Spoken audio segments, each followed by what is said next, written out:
Bom dia, eu sou o professor Iago, mestrando do IFCE Calcaia, pelo programa ProF.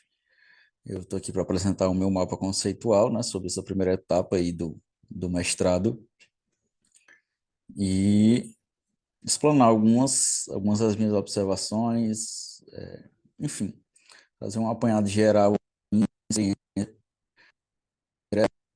tá? Vamos lá, eu separei por semanas, tá? Coloquei aqui em sentido horário, começando da semana um, semana 2, semana 3, semana 4, semana 5, semana 6, semana 7. E é óbvio que há algumas ligações, né, entre uma semana e outra. E eu procurei trazer os principais pontos que eu entendia necessários para a minha explanação, tá? Então, assim eu consegui ser objetivo, né? E trazer um apanhado geral aí do que eu compreendo ser o mais relevante para minha vivência, para minha experiência e porque eu pretendo aplicar aqui no mapa conceitual. Na primeira semana a gente estudou sobre renovação pedagógica, né? E aí a gente separou algumas categorias, a gente estudou algumas categorias e trocou experiências e viu o que cada um tinha. A carga teórica também, a gente percebeu que os colegas têm muita carga teórica, têm muito a apresentar, têm muito a ensinar, e a gente, nas discussões no fórum, conseguiu crescer bastante, né? Nos conceitos enfim, uma experiência muito produtiva.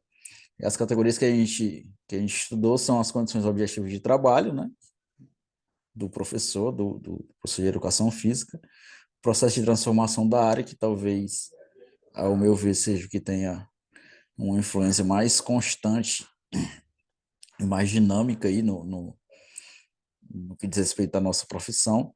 A cultura escolar e a sua relação com a disciplina. A cultura escolar é ali na escola mesmo, né, entre os nossos pares, os professores, os alunos e a comunidade escolar. E as disposições sociais do professor atualizadas no contexto de trabalho.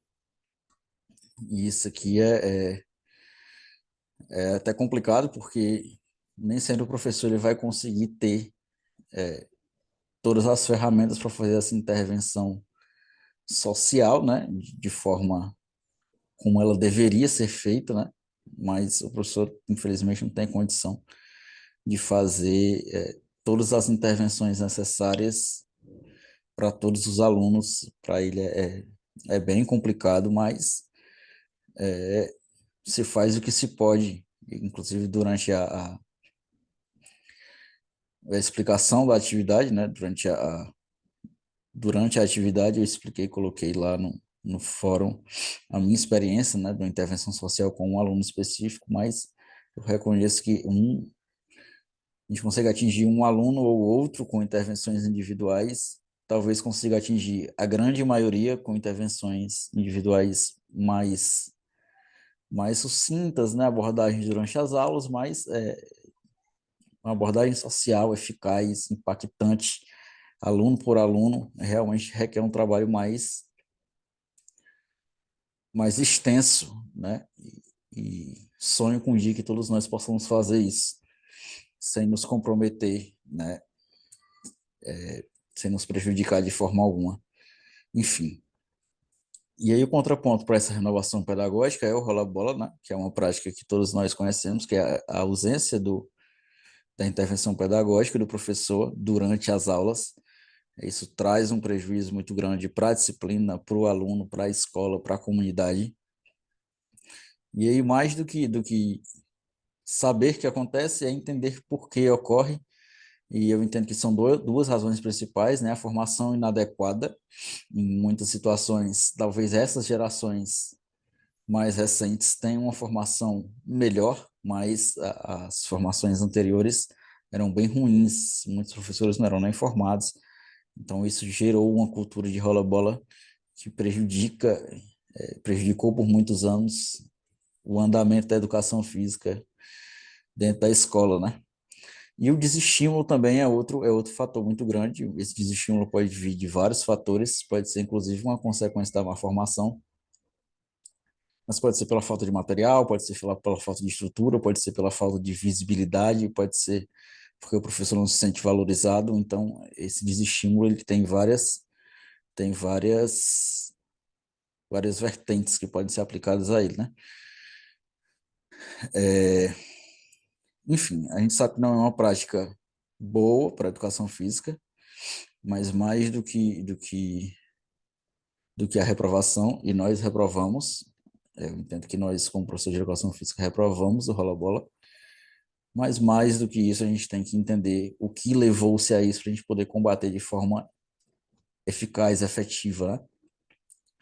E aí, na semana 2 a gente entrou num dilema entre o ensinar a fazer e o ensinar sobre fazer, que eu entendo que são coisas que estão associadas, né? Que são coisas juntas, que acontecem juntas.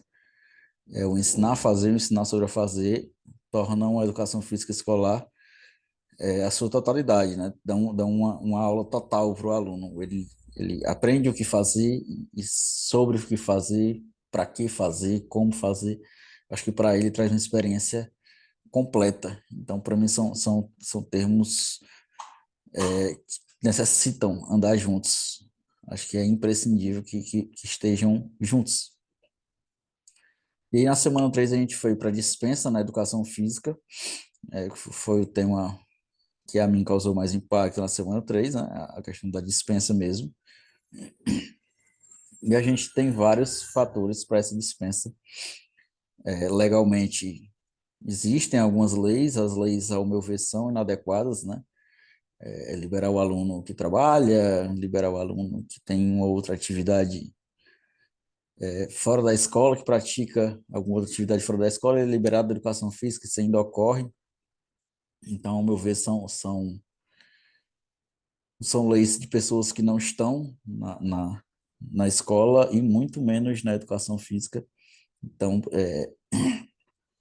é complicado da gente aderir com tanta força a leis de pessoas que realmente não conhecem a nossa realidade. E, para além disso, né, tem a questão ainda da dispensa, da confusão que a lei causa na dispensa entre ser uma dispensa da aula de educação física ou da prática da educação física, que são coisas distintas. O aluno ele não tem só aula prática, na aula prática ele ainda existe, e ainda existem outros meios do professor tentar inserir aquele aluno sem que ele participe da prática mais bruta, né, entre aspas. Então, as leis são confusas e inadequadas. E tem também as situações do cotidiano, né, que o professor, que cabe a sensibilidade do professor, né? Às vezes um aluno não quer participar porque está com problema psicológico, às vezes por fome, enfim, são uma série de fatores que cabe ao professor ir analisar durante o dia a dia. Acho que esses são fatores menos prejudiciais do que os generalistas legais, né? Vamos lá, na semana 4 a gente foi para indisciplina e afastamento. Eu confesso que tenho pouquíssimos problemas de indisciplina na minha disciplina, na educação física, mas reconheço que existe, que é um problema real, mas na minha vivência, por enquanto, até então, os problemas são poucos e os que são contornáveis por hora, né? Pelo menos até então. Mas ainda assim, conversando com alguns colegas da disciplina, a gente percebe que existem algumas razões para essa indisciplina acontecer. E uma das razões é o abandono, né? O abandono do Estado, o abandono da família, a hostilidade da comunidade, a ausência da família talvez seja o principal fator, as questões sociais, né?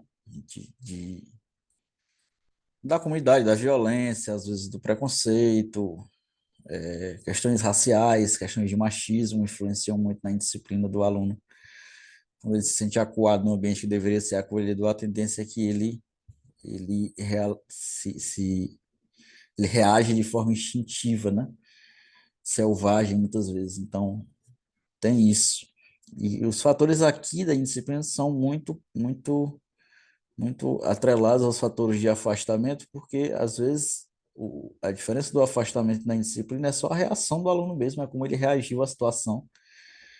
Às vezes a razão é a mesma.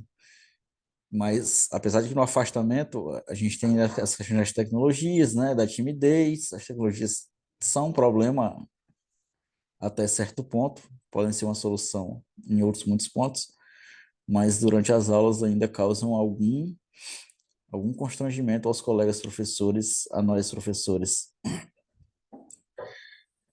Enfim, esses são os principais fatores que eu entendi como para afastamento e indisciplina.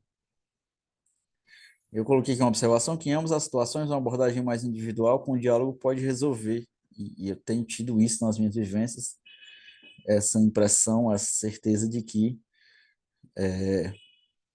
uma abordagem mais individual tem conseguido mitigar alguns problemas, apesar de não conseguir resolver todos, né?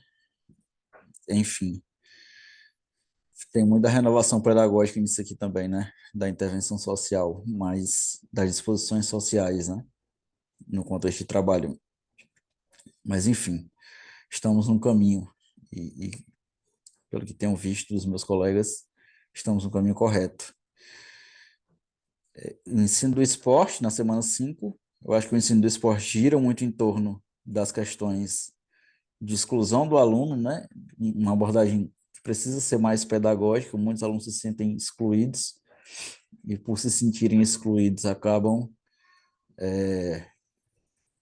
se afastando da disciplina e acaba por ter menos perícia não querem mais participar, se sentem envergonhados, se sentem humilhados, os outros alunos quando pegam uma aula de rola-bola, né, tomam totalmente da aula, né, do ambiente, então muitos alunos acabam ficando de fora porque não encontram para si um espaço de entrada e isso prejudica bastante a gente como professor e principalmente prejudica os alunos e a comunidade escolar como um todo. A gente final de semana fez para as questões de gênero, né, na educação física escolar. O, o machismo é um problema real na educação física. As mulheres ainda recebem aquela instrução de casa para o cuidar, né? E isso prejudica a participação dela, o ímpeto dela nas aulas de educação física, se sentem muito envergonhadas, às vezes se sentem que estão fazendo algo errado. Eu tenho essa impressão muitas vezes que as alunas, na prática da educação física, sentem que estão fazendo algo errado que não deveriam fazer, quando, na verdade, estão ali fazendo uma aula, estão ali praticando, estão ali se divertindo, na imensa maioria das vezes. Então, essa cultura masculinizada do esporte, né, acaba prejudicando a participação feminina nas aulas de educação física, infelizmente.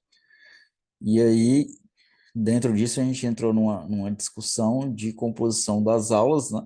A atividade do AVA propôs isso, uma composição das aulas, se deveria ser mista, se deveria separar por gênero. Eu mesmo não vejo absolutamente nenhum motivo para separar por gênero em nenhuma circunstância, mas respeito, claro, quem entende diferente, mas eu entendo que se a sociedade ela não separa nada por gênero, né, nas vivências sociais, no trabalho, na escola, no condomínio, enfim, não há por que a gente fazer essa separação social nas aulas, porque ele vai refletir em absolutamente nada do que a sociedade ideal propõe.